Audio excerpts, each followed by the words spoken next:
All right, let's do an episode instead of talking crap about my girlfriend. Okay. Are we rolling? Yeah. Hey, man. Have you ever heard of the Ash Street Shootout? What?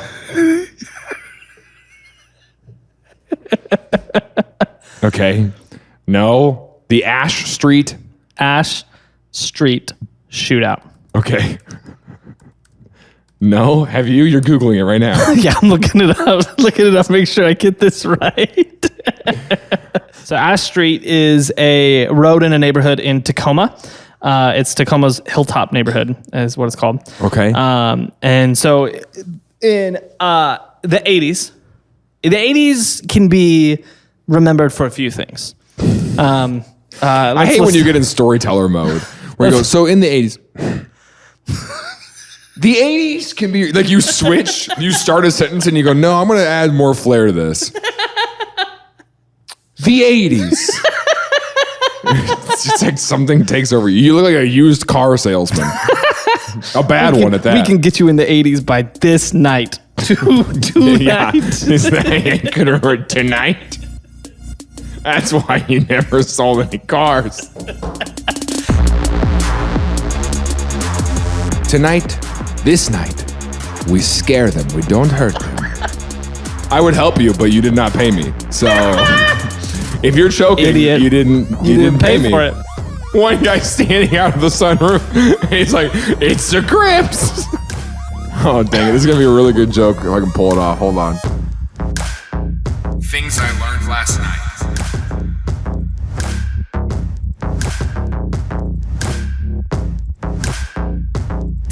So the 80s can be remembered for a few things. One, a crazy world where kids could just go anywhere at any point, for any reason on their bike, and nobody said that was a bad idea. Kids were allowed to wander. Yeah, they wandered all over the place. You just let your kids loose in the neighborhood. The other thing that the 80s were known for is the crack epidemic.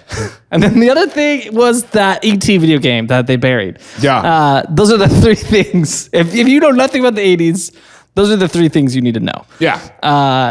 Loose children, crack cocaine, buried video games. This story focuses almost entirely on that middle one, the crack epidemic. Okay. So it's 1989, Tacoma, Washington, suburb of Seattle. And at this point in the 80s, a lot of individuals from California and Las Vegas, and a lot of like southwestern cities were moving along the northern corridor to other cities. There's a migration happening from people moving from California, moving up. Yeah, they were moving up. Yeah. They weren't moving up in the world. They were just moving up in the world. They're just moving up on the map. Yeah, moving up on the map. So a lot of them. You ever met a person who thinks the north is up? You know, like when you're a kid and you don't understand how maps work? Yeah. And so you go, north is that way. Well, I mean, it is. If that's the way you see the world, it's up. What did you just say? But if you look at it upside down, then it's down. Because here's the thing: the Earth is this flat object floating through space. Mm-hmm. I knew you were gonna get there. It's the round object floating through space, and so I mean, depending on which way you're looking at it from space. Yeah. Oh yeah. I mean, What? No, I mean like whenever you're a kid and you think that up is north, like north is that way. Oh, above your head? Yeah. What are you, idiot? What do you think I'm? Okay. Well, I'm thinking if you're looking at the Earth. Yeah. My English teacher in high school had a map that was upside down. Oh yeah. But it wasn't upside down. She kept saying, you'd be like, oh, your map's upside down. She goes, it's not upside down. It's a different perspective. It really was. Yeah. Well, and the way that she explained it was the reason that, Europe and North America are on the top of the map is because that's where we see ourselves. Well, that's where ourselves as the top. The explorers were all from those places that mapped out the world. Yeah. And had they been from, then it would have been that way. Yeah, which is very peculiar if you think about it. It is. Yeah. It was a cool map. I liked it. So this is what was happening. A bunch of people from LA were traveling up to Washington, and they were drawing their maps upside down. Or down to Washington. Yeah, they were going down to Washington. They drew their maps upside down. And they said, we came up from up in LA. It's so hard to flip the language. But go ahead. We came up from up in LA. Because a couple of reasons. Prices were beginning to rise in LA. Sure. And cities like in that southwest area. Also, the crack epidemic was getting very, very bad in those cities. So a lot of people were migrating northerly, including... Did you drink a bang today? What is happening? No. We just didn't do an episode last week. I think northerly. I think as we did do... Okay, you know what your face looks like? Your face looks like that guy from Men in Black. No, Men in Black. Yeah. That gets overtaken by the alien. And he's like... Oh, yeah. As you're like, they moved up to upward. So they moved up to Tacoma, including the Crips. And so the Crips... so now they got gang activity in Tacoma. Yeah, they're up in Tacoma moving crack cocaine. Okay. As was the norm in that era of the world history. And so Ash Street in the Hilltop neighborhood was one of the most overrun neighborhoods for gang activity, specifically Crip gang activity in Tacoma, Washington. And it had become such a big issue that the police stopped responding to calls. What they said is it was the common phrase that they were used was over the hood or over the radio. And so they stopped responding to what does that mean? So they stopped responding to over the radio calls. Instead, it was just over the hood calls, meaning if they didn't physically see it happening, they didn't respond to it because they didn't have time. They were too busy responding to the stuff that they were watching in front of them. Oh. And so people were calling 911 and the police just weren't showing up because they were like, we can't see it. We're doing this other thing that we're looking at. Our eyes are closed right now. Yeah, we can't see that. What street is it? Tell me the address. Oh, they paid us not to come. Okay, but this is the thing though, is that so my parents' house is out in the country, and you know that they have to pay the fire department $75 like a year or whatever. Yeah, it might be more than that. It might be $100 a year. Yeah, that makes sense to me. Why? Because I mean, if I don't want my house to be covered by the fire department, I should have the option to not pay for it. Now, obviously, I'm gonna choose to pay for that in most scenarios. So you want an a la carte tax system, is what you're saying? Yeah, because here's the thing: I don't have kids. Why do I got to pay for other people's kids to go to school?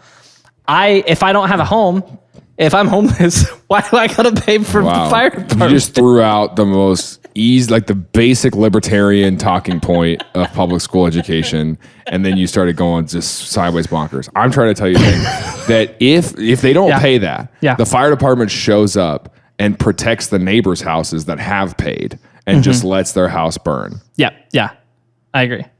No, you shouldn't agree. That's bad. I think that's wrong. Great. I think it makes a lot of sense. In what world does it exist where a fire department shows up with the tools to put the fire out and then they just go, yeah, you didn't pay us though, so... I think that makes perfect sense. I genuinely... I think they should. Do you want us to edit this out? Because you look like a monster right now. I'm going to be honest with you. They should save anybody in the building. But I think if I choose not to pay for fire protection, I think that's my choice. So I'm saying that even if you let's say you lapsed, right? You just forgot to pay it. You missed the payment, like you've done several times with your trash cans. Yeah. And then your house catches on fire. Yeah. You can't just pay them to do it. Yeah. Like you can't be like, okay, let me pay the $100. Please put like they'll just let your house burn. Yeah. That's a bummer, man.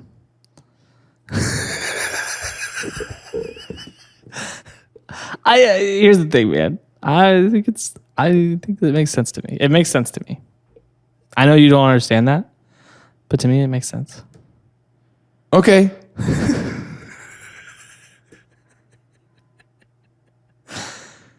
Well, when I'm your landlord, your life's going to be pretty difficult then. There's going to be a lot of stuff that makes sense to me. A lot of stuff. I cannot believe you're saying this right now. I'm genuinely like a little like, hey, let's talk about that off podcast then. Yeah, you got some bad opinions, man. Yeah, that's fine. We're all entitled to a couple of bad opinions. Okay, go ahead with our story then. So the police are just like, all right, we don't have time. Yeah. Like we don't have the resources to deal with every call that's coming in. They're not responding to anything because they think, oh, I don't have, like, we're not seeing it. We don't have the resources. And at the same time, like, it had become such a big deal that no matter what they did, like they couldn't keep up with this, right? Okay. Because it was just too big of an issue. Well, in 1989, an Army Ranger moved into the neighborhood, and his reason for this, he was like, I'm going to clean up these streets. Well, kinda, and so no way. His name is Staff Sergeant William Foulk. He was stationed at a nearby Army base. He was an Army Ranger, had served in... And he was like, I'm going to move in to clean up the streets? Yeah, he served in the war on Panama. And it wasn't like he moved in to clean up the streets, but he moved in betting that the issues were going to go away soon, and it was like an investment. So he got the house super cheap, and he was like, eventually this neighborhood will clean up and it'll appreciate in value. Well, he moves in, and that wasn't happening. And so... wanting to protect his investment, he was trying to help the local police in helping police the neighborhood. Hey, thanks for checking out this episode. If you like our show, make sure to leave a podcast review in whatever platform you use, or if you're on YouTube, drop a comment. If you want to listen to another episode, my favorite right now is Jose Canseco. It's this guy in the MLB who really brought steroids mainstream for the sport and did a lot of other just absolutely insane stuff. And there might be a little bit of aliens in it. So check that episode out. It's one of my favorites. But thanks for being here.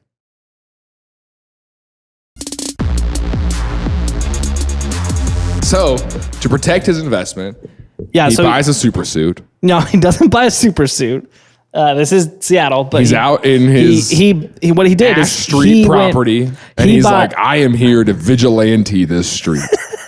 He bought a bunch of cameras and installed them all over his house, like the Watcher guy should have done. Yeah. And so he puts all these cameras out watching the neighborhood, and then he starts sending that footage to the police whenever he sees drug deals happen. He's like, do you guys, oh, come on. And so he's like, hey, look.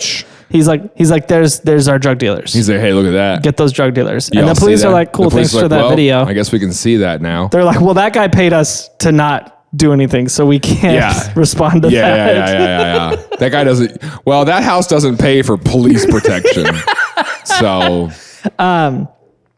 Well, word got out that this guy is taking videos of all the Crip drug dealers. Obviously. And so he became like a target for them. What an idiot. And so he had a couple interactions with the Crips that were heated arguments, but not like nothing violent ever came from them. Well, yeah, I mean, let's say that you move into a neighborhood where established crime is happening, right? And we did a whole episode about Freeway Rick Ross. Like, these drug empires are not just like little street dealers, just, hey, like this is a full blown, these are big operations. Yep. And if you mess with that stuff, that's a problem. Yep. So you move into their neighborhood and then you start putting up cameras to snitch to the police. So in my mind, I go, that guy deserves to get beat up. Yeah. Probably not killed. But he deserves to get punched up. But it's like, what are you doing? Like, what else do you, what other thing? What outcome do you expect? Right, that's what I'm thinking. Yeah. Like, you think the police are going to come in and clear out the rest of the neighborhood and make everyone move out? I think the outcome he expects is he's an Army Ranger, and so he thinks he can take the Crips. Bro. Which he probably can. You think so? Yeah. You think this guy's Jason Bourne? Well, here's the deal. The Crips, they don't have any training. They just have a bunch of 22s. You don't know that.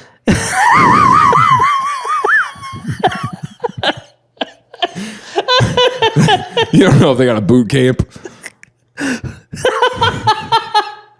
I can picture. Have you seen the movie Jarhead? No. You haven't seen Jarhead?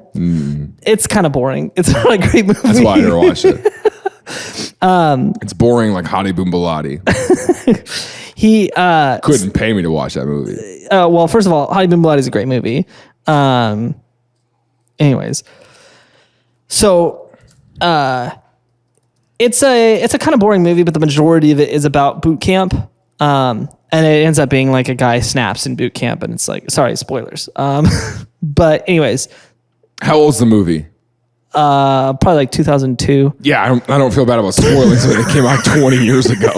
If you wanted to watch it, you probably would have seen it by now. So I'm picturing a jarhead, but it's the Crips boot camp. Yeah, and that's like your stereotypical movie where you see all of the like you see all. I'm picturing Cadet Kelly from Disney Channel, and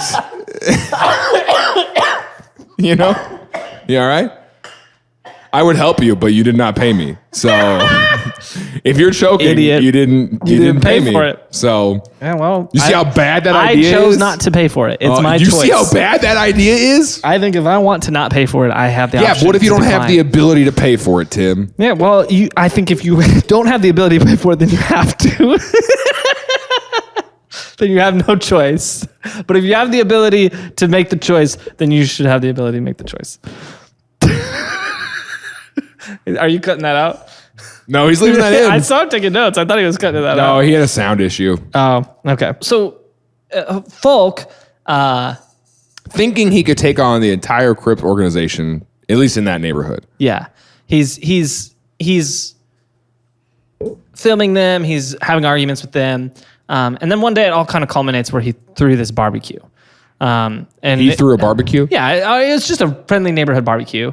And he's just living in this neighborhood. This isn't like an investment property. He lives there. Well, he lives there, but he bought it as an investment. Yeah. Like he probably would have bought it somewhere else, but he's like, oh, I could buy this house way cheaper. But I mean, like, he didn't buy it and wait for it to increase in value. He lived there. Yeah, he lived there. Okay. He lived there. Well, he also lived on base. So whenever he wasn't on base, he was at this. Okay. Right? So he throws this barbecue, and in the middle of the barbecue, has he got military buddies over? Yeah, he's got all of his buddies over, which are most likely all military people. Yeah, because those are the people he knows. Right. So and you're not allowed to make friends outside of it. It's part of the rules. He's doing this barbecue, and during the barbecue, a car rolls by, and it's the Crips. And why is that funny to you? Just because we all knew that. It's just the idea that they roll the window down and they go, "It's the Crips."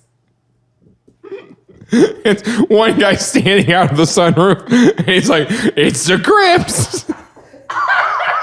It's like, yeah. I mean, we could all deduce from the story you're telling that it was it made it sound like they announced their arrival. But it's like a roll down window and it takes some time. It's like, zzz. It's the Crips.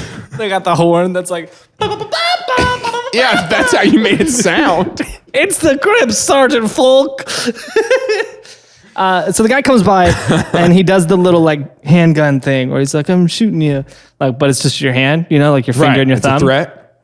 And so Sergeant Foulk doesn't take kindly to that. So he starts yelling at the guys. And the guys are like, you don't know who you're messing with.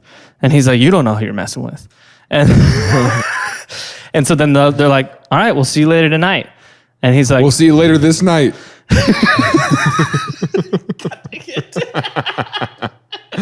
So they're like, we'll see you later tonight. It's the Crips. We'll see you later this night. And they talk like Dracula for some reason. They roll their window up. But it's like stuck. It's a broken window. The guy grabs it with his hands, pulls it the rest of the way up. We'll see you later this night. But he's got to have a little room for his fingers at the top, and then he cuts the other side and tries to palm it. Yeah, if you've never been poor, like we have, right? Like we know how to roll. Your car is still like this, but like when your window doesn't work, you just have to hope that your fingertips grab enough grip on there, and the fake tint is peeling off. Yeah, blows in the wind. Yep. Anyways, so they kind of have this. So they were like, "Hey, tonight." They're like, "We'll see you tonight," and then it goes back to his barbecue, and he's like, hey, everybody go get your guns and come back. And so all of his Army Ranger buddies go get their guns. And he basically makes this strategy, and he's a sergeant. So he builds this strategy and has everybody positioned at different posts throughout his property. And he tells them, he says, hey, look, don't kill anybody. He said, just suppressive fire, show them that we're better than them at this. This is like literally what he says. And so then they shut out all the lights on the property, and they all just take to their posts, and they just wait. And then late in the evening, 11... This is what every person who like is a huge like who watches Home Alone. Yeah, but like the people who make the Second Amendment their identity, you know what I'm talking about? Mm-hmm. Like my dad, we shoot guns. I'm not any kind of like anti-gun person. Yeah. I'm just saying like the people who like that is their identity. Yeah. And they like the people who have like their kitchen. The spatula is shaped like a assault rifle, like just weird people. Yeah. This is their fantasy. Yeah. They believe that people are going to come storm their house. Yeah. And then they're going to in their mind, they're like, yeah, my house is going to be dark. Like they've got like some weird plans, Yeah. And they're going to defend it and win. Right. This is like their fantasy. Yeah. But like these dudes are Army Rangers. So it's and they're actually like, they've got actual combat experience. They got like a real chance at this. They got a real shot. So later that evening at like 11 a.m., midnight, enough that they're like, hey guys, we could really hurt these dudes. Let's take it easy. Yeah, don't hurt them. Yeah. Just scare them. Hey, thank you again for listening to this episode. Making sure that you don't miss one in the future, go ahead and subscribe to this podcast, whether that be on Apple Podcasts, Spotify, YouTube. You'll get an alert when we drop a new episode. And if you want more, if you want something a week early, you want to be part of our Discord, more access to us as creators, you can support this show on Patreon. It helps us go a long way. Nothing that we're doing is possible without our Patreon supporters. If you want more information about that, please text TILLN to 66866. Thank you so much for being here.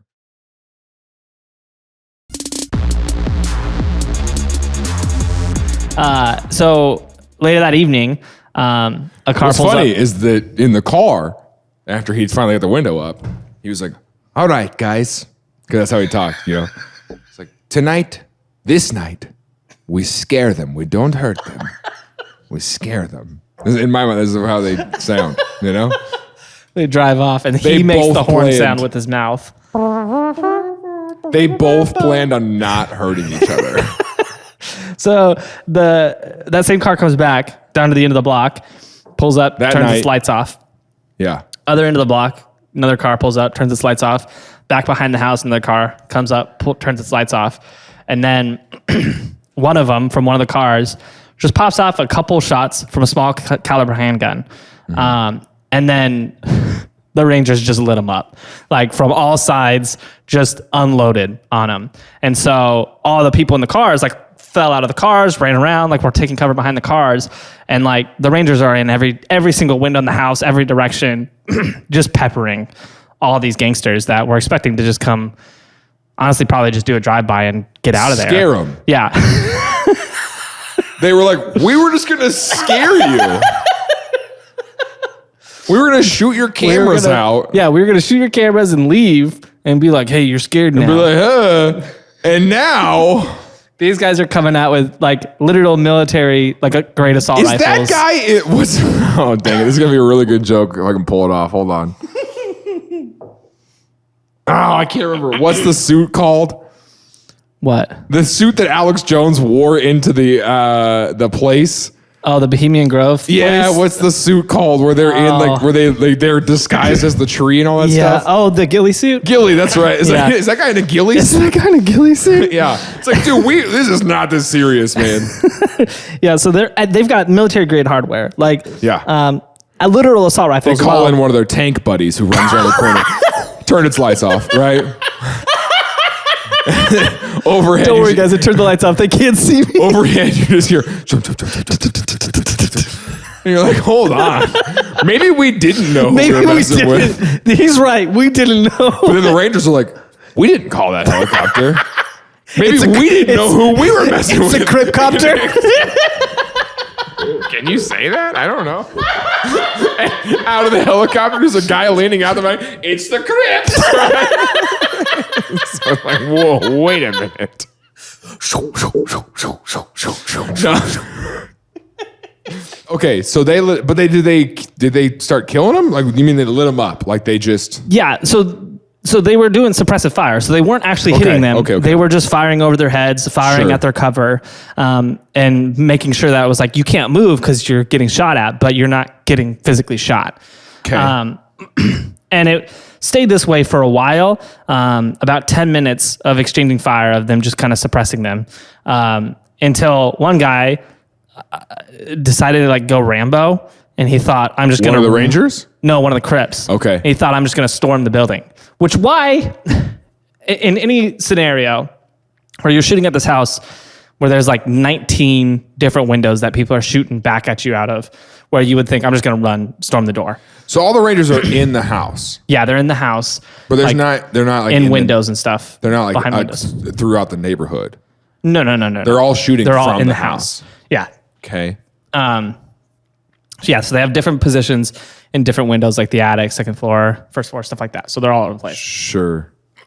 So this guy decides to just storm the front door, while one of the guys is like, well, we can't let him just get in here. So they cut him in the leg.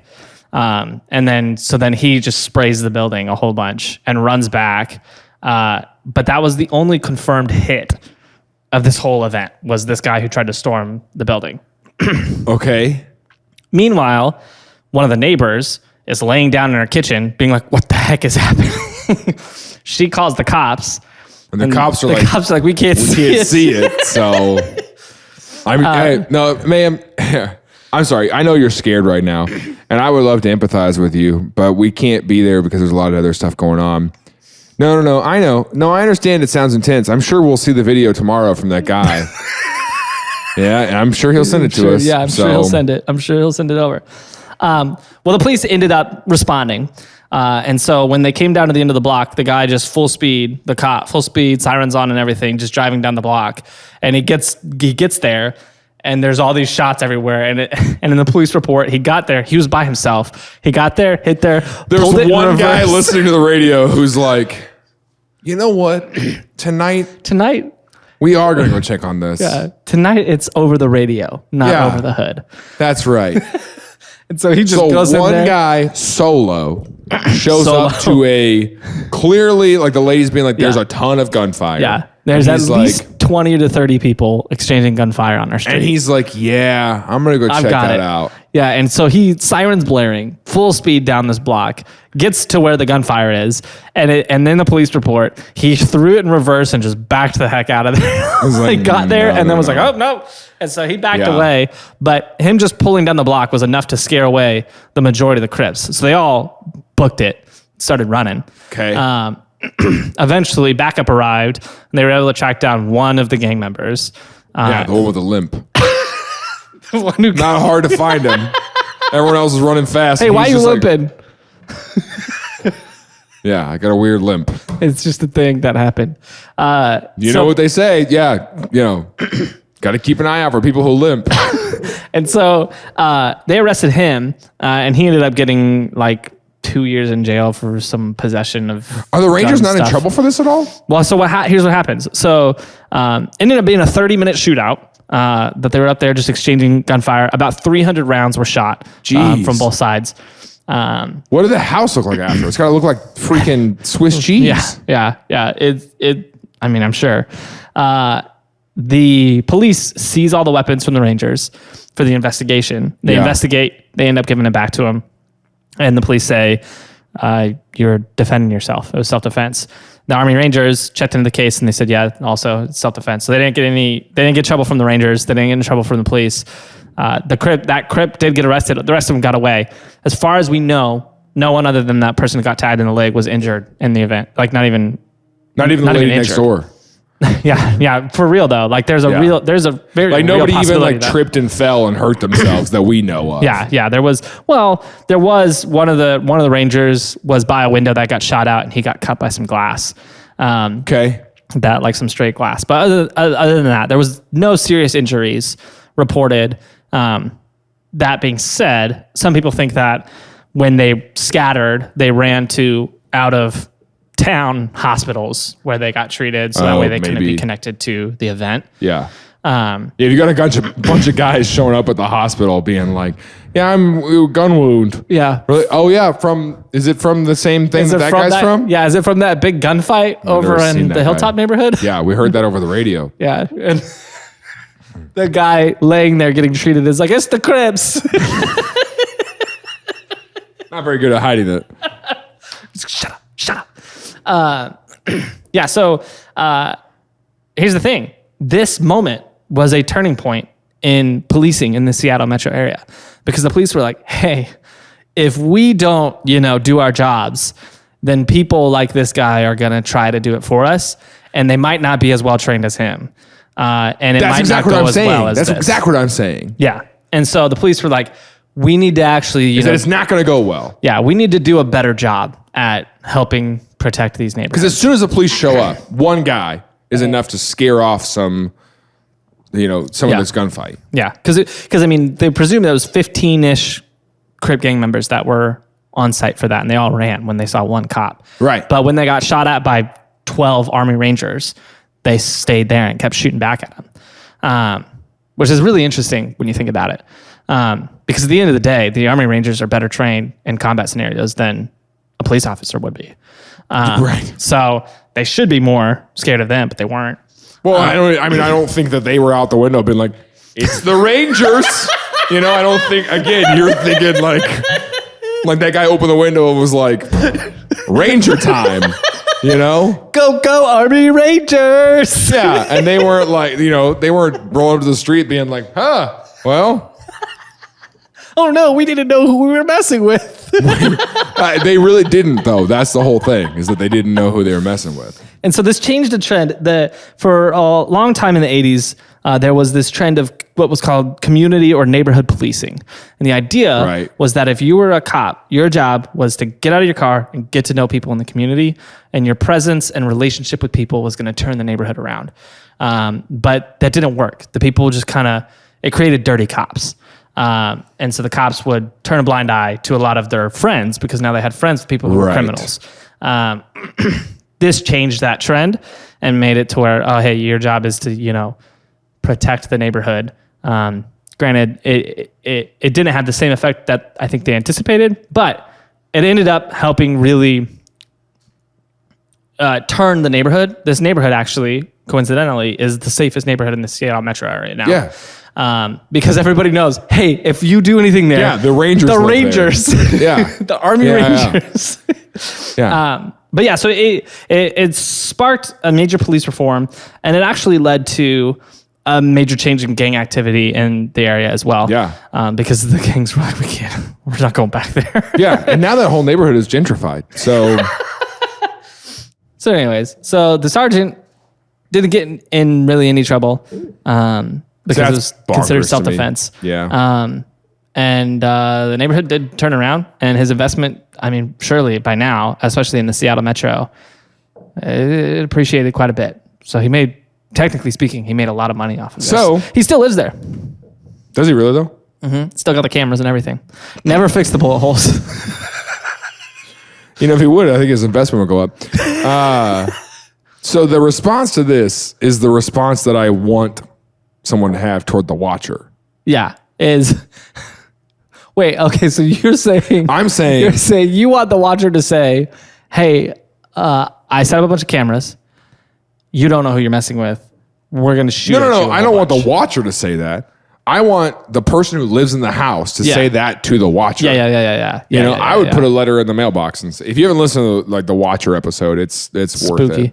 But yeah, that's the response that I want, is someone to be like, I'm going to protect this house. Yeah. With 19 Rangers. Actually, at my apartment, I've got 2 Rangers sitting in, we're watching TV. At all times. Yeah. Just protecting your home. I think right now they're watching Brooklyn Nine-Nine, which is pretty, it's like on brand for them or whatever, but.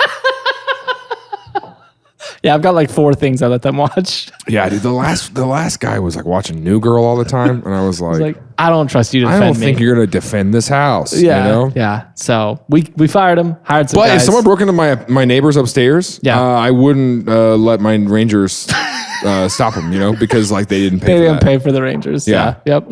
They gotta pay. You gotta pay the Rangers. Pay the Ranger, or get ranged. Yeah, that made sense. Anyways, that's the shootout of Ash Street, 1989, Tacoma, Washington. Pretty crazy story. I was setting that up so you could come up with a fiddle off, but you didn't. I thought you were gonna do it. All right, we'll fiddle it off then.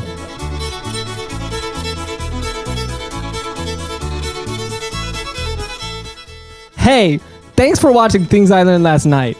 If you like this episode, you can watch more right here, or you can watch some highlights. Don't forget to subscribe and like this video. It helps us out a lot. Also, leave a comment below, and we'll see you next week.